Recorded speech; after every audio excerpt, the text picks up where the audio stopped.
اعوذ باللہ من الشیطان الرجیم بسم اللہ الرحمن الرحیم۔ ناظرین و سامعین السلام علیکم۔ امید ہے آپ خیریت سے ہوں گے اور ہمارے ویڈیوز سے استفادہ کر رہے ہوں گے۔ ناظرین معظم، سانحہ کربلا میں جہاں امام حسین کے ساتھ مردوں نے امام کا بھرپور ساتھ دیا، وہیں کچھ خواتین بھی ہیں جنہوں نے اس تحریک سے خود کو مربوط کیا اور ابدی سعادت حاصل کی۔ حال ہی میں شائع ہونے والی اردو کتاب بنیان المرصوص میں علامہ حیدر عباس صاحب نے کربلا کی حمایت کرنے والی خواتین کا ایک باب قائم کیا ہے۔ وہ باب ہم مکمل طور پر تو آپ کی خدمت میں پیش نہیں کر سکیں گے، البتہ اس باب میں سے اہم مطالب سے آپ کو آگاہ کرنے کی سعادت حاصل کریں گے، جو یقیناً آپ کی معلومات اور معرفت میں اضافے کا باعث ہوں گی۔ ناظرین، جناب مسلم ابن عقیل علیہ السلام کوفہ میں تشریف لائے اور جناب ہانی بن عروہ کے گھر میں ٹھہرے۔ پھر ابن زیاد کے کوفہ میں آنے کے بعد جناب مسلم اور جناب ہانی جن مصائب سے دوچار ہوئے ان سے ہم سب آگاہ ہیں۔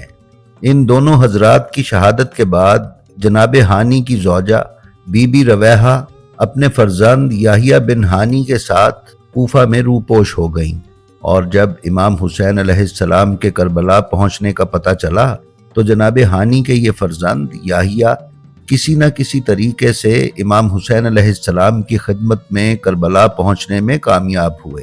جناب یحییٰ شہدائے کربلا میں شمار کیے جاتے ہیں۔ ناظرین، عمر بن حجاج زبیدی، جس کو عمر ابن سعد نے 500 یا باروایت 4000 سپاہیوں کے ساتھ دریائے کوفہ کے کنارے پر تعینات کیا تھا، وہی عمر ابن حجاج زبیدی جناب ہانی بن عروہ کا سسر تھا۔ وہ انہی بی بی رویحہ کا باپ تھا، لیکن یہ خاتون امام حسین علیہ السلام کی محب تھیں، اسی لیے اپنے بیٹے یحییٰ کو امام کی خدمت میں کربلا روانہ کیا۔ اسی طرح قبیلہ بنی اسد کی وہ خواتین بھی ہیں کہ جب کربلا میں اولاد رسول کو ذبح کرنے کے بعد عمر ابن سعد اسیران کربلا کو لے کر کوفہ چلا گیا تو شہدائے کربلا کے لاشیں بے گور و کفن پڑے رہے اور کسی میں یہ ہمت نہ ہوئی کہ وہ انہیں دفنا دے۔ اس پر قبیلہ بنی اسد کی خواتین نے اپنے ہاتھوں میں بیلچے اور پھاوڑے اٹھائے اور تدفین شہداء کے لیے نکل آئیں۔ اس وقت ان کے مردوں کی غیرت بیدار ہوئی اور وہ ان کی مدد کو آئے۔ یوں شہدائے کربلا کی تدفین ہوئی۔ واقعہ کربلا کے بعد یہی سب سے پہلی تحریک شمار کی جاتی ہے۔ یہ روایت آج تک زندہ ہے۔ کربلا میں بنی اسد کے مرد و زن تدفین کے لیے 13 محرم الحرام کو تویرج سے کربلا آتے ہیں اور عزاداری بپا کرتے ہیں۔ ناظرین، عصر عاشور کے بعد قبیلہ بکر بن وائل کی ایک خاتون جس کا شوہر عمر ابن سعد کی فوج میں تھا، اس سانحے سے متاثر ہو کر ہاتھ میں تلوار لے کر لوگوں کے ہجوم میں آ گئی اور اپنی قوم سے کہنے لگی، اے آل بکر، اہل بیت رسول کو شہید کیا گیا اور تم خاموش رہے، اٹھو اور دین رسول اللہ کے لیے قیام کرو۔ پھر اس پاکیزہ خاتون نے ابن سعد ملعون کے سپاہیوں کا سامنا کیا اور ان کے ایک دستے کو خیام حسینی پر حملہ کرنے سے روکنے میں کامیاب ہوئیں۔ اس پر اس کے شوہر نے اسے منع کیا اور واپس لے گیا۔ ناظرین، جب امام حسین علیہ السلام نے اہالیان بصرہ کو خط لکھا تھا جو جناب سلیمان بن رزین کے ذریعے بصرہ پہنچا، تو ماریہ بنت سعد نے، جو عبدیہ بصریہ کے نام سے مشہور تھیں اور بصرہ کی با اخلاص شیعہ خواتین میں سے تھیں، امام کی اس دعوت پر بصرہ کے لوگوں میں تحریک پیدا کرنے میں کلیدی کردار ادا کیا۔ بصرہ سے جناب یزید بن ثبیت بصری امام کی اس دعوت سے جناب ماریہ کے گھر میں ہی آگاہ ہوئے تھے۔ جناب یزید بن ثبیت کے 10 بیٹوں میں سے 2 جناب عبداللہ اور جناب عبید اللہ اپنے والد کے ساتھ امام کی خدمت میں کربلا حاضر ہوئے۔ انہی ماریہ کی جد و جہد کے باعث جناب ادم بن امیہ بھی جناب یزید بن ثبیت کے ساتھ بصرہ سے مکہ آ کر امام کے ساتھ شامل ہوئے تھے۔ ناظرین، اسی طرح کے واقعات کربلا میں ایک اور بی بی کا نام بھی روشن و منور ہے، جن کا نام بی بی درۃ الصدف انصاریہ تھا۔ انہوں نے امام حسین علیہ السلام کے سر اقدس کے دفاع میں جام شہادت نوش کیا۔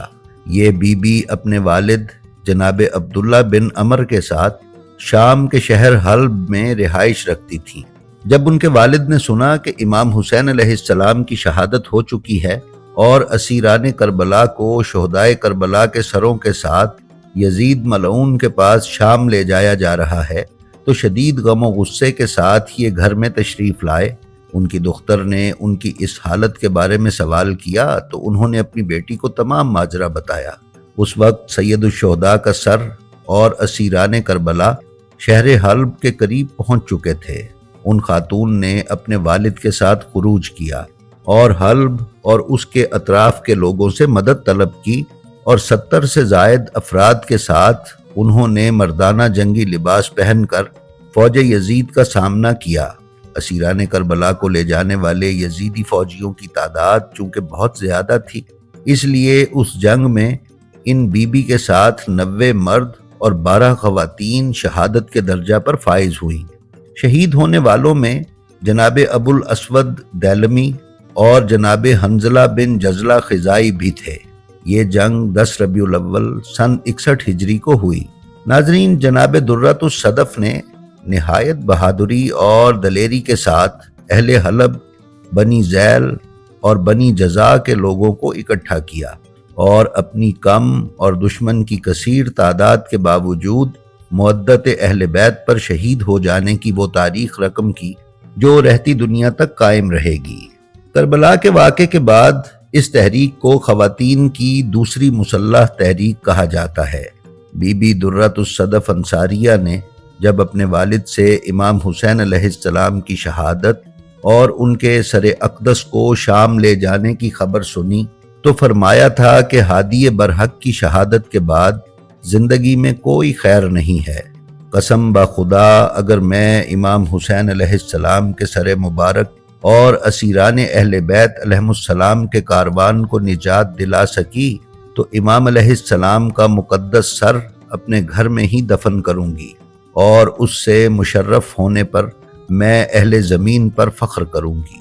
ناظرین، یہ تو وہ خواتین تھیں جنہوں نے واقعہ کربلا کے بعد امام حسین علیہ السلام کے حق میں عملی تحریکیں شروع کیں۔ ان منظم اور مسلح تحریکوں کے علاوہ وہ خواتین بھی ہیں جنہوں نے اپنی زبان، اپنے الفاظ اور اپنے مرثیوں اور نوحوں سے امام حسین علیہ السلام کی تحریک کو زندہ رکھا۔ ان خواتین میں مادر حضرت عباس علمدار علیہ السلام بی بی ام البنین سلام اللہ علیہا ہے، بی بی ام لقمان بنت عقیل جن کا اسم گرامی زینب صغرا تھا، اور ام المومنین حضرت ام سلمہ سلام اللہ علیہا سر فہرست ہے۔ انہوں نے ہر مقام اور ہر موقع پر اور ہر وقت امام حسین علیہ السلام کی شہادت کو اجاگر کیا اور یزید کے مظالم کو زباں زد عام کیا۔ خواتین اہل بیت جن کی سردار بی بی زینب کبریٰ سلام اللہ علیہا تھیں کے ساتھ مل کر اس واقعے کو لوگوں کے ذہنوں سے محو نہ ہونے دیا اور اسے زندہ رکھا۔ ناظرین، اسی طرح حضرت صفیہ بنت عبداللہ بن عفیف ازدی ہیں کہ جب ان کے والد صحابی رسول جناب عبداللہ بن عفیف ازدی کو ابن زیاد ملعون نے شہید کیا تو ان بی بی کو زندان میں قید کر دیا گیا۔ بعض کتابوں میں ان بی بی کا نام فاطمہ لکھا گیا ہے۔ یہ خاتون قید میں رہیں یہاں تک کہ طارق نامی ایک شخص نے جناب سلیمان بن سرد خزائی کے حکم سے انہیں قید خانے سے آزاد کیا۔ یہ کوفہ سے فرار ہو کر قادسیہ چلی گئیں اور قبیلہ خزاعہ میں شامل ہو گئیں۔ جناب سلیمان بن سرد خزائی نے توابین کی تحریک شروع کی اور اس کے بعد ابن زیاد سے جنگ کے نتیجے میں ان کی اور ان کے 12,000 ساتھیوں کی شہادت ہو گئی، تو ان خاتون صفیہ بنت عبداللہ بن عفیف ازدی نے جناب سلیمان کے بیٹے محمد بن سلیمان بن سرد خزائی سے شادی کر لی۔ ان کے ہاں 6 بیٹے اور 4 بیٹیاں پیدا ہوئیں، اور آپ کی یہ اولاد مقصد امام حسین علیہ السلام کے لیے کام کرتی رہی۔ ناظرین، اسی طرح جناب مختار ثقفی کی زوجہ عمرہ بنت نعمان ہیں۔ یہ محب اہل بیت تھیں۔ اور انہوں نے اپنے خامند کی ہر محاذ پر حمایت کی۔ صاحب مروج الذہب نے لکھا ہے کہ جب جناب مختار شہید ہوئے تو مصعب بن زبیر نے مختار کے 7,000 ساتھیوں کو قتل کیا۔ اس کے بعد جناب مختار کی دونوں بیویوں کو گرفتار کیا گیا، جن کا نام ثابت بنت سمرہ بن جندب فرازی اور جناب عمرہ بنت نعمان بن بشیر انصاری تھا۔ ان دونوں کو جناب مختار کی مخالفت کی دعوت دی گئی۔ ثابت بنت سمرہ نے تو تلوار کے ڈر سے جناب مختار سے بیزاری کا اظہار کیا، لیکن جناب عمرہ بنت نعمان نے صاف انکار کر دیا۔ مصعب بن زبیر نے ساری بات عبداللہ بن زبیر کو لکھ بھیجی۔ عبداللہ بن زبیر نے خط کے جواب میں لکھا کہ اگر یہ مختار سے بیزاری کا اظہار نہ کرے تو انہیں قتل کر دو، لہٰذا ان بی بی کو تیر مار مار کر شہید کر دیا گیا۔ ناظرین، یہ وہ مقدس اور پاکیزہ خواتین تھیں جنہوں نے اپنی زندگیاں امام حسین علیہ السلام کے مشن کے لیے وقف کر دیں اور شہادت تک قبول کی۔ ہم اپنی اگلی ویڈیو میں کچھ اسی طرح کی نادر اور نایاب معلومات لے کر دوبارہ آپ کی خدمت میں حاضر ہوں گے۔ تب تک ہماری آپ سے درخواست ہے کہ ہمارا جو ویڈیو آپ کو پسند آئے اس کا لنک اپنے حلقہ احباب میں شیئر کرنا نہ بھولیں، تاکہ علوم محمد و آل محمد کی نشر و اشاعت میں آپ کی حصہ داری برقرار رہے۔ اپنا اور اپنے متعلقین کا بے حد خیال رکھیں اور خلق خدا میں آسانیاں تقسیم کرتے رہیں۔ خدا آپ کا حامی و ناصر ہو۔ السلام علیکم۔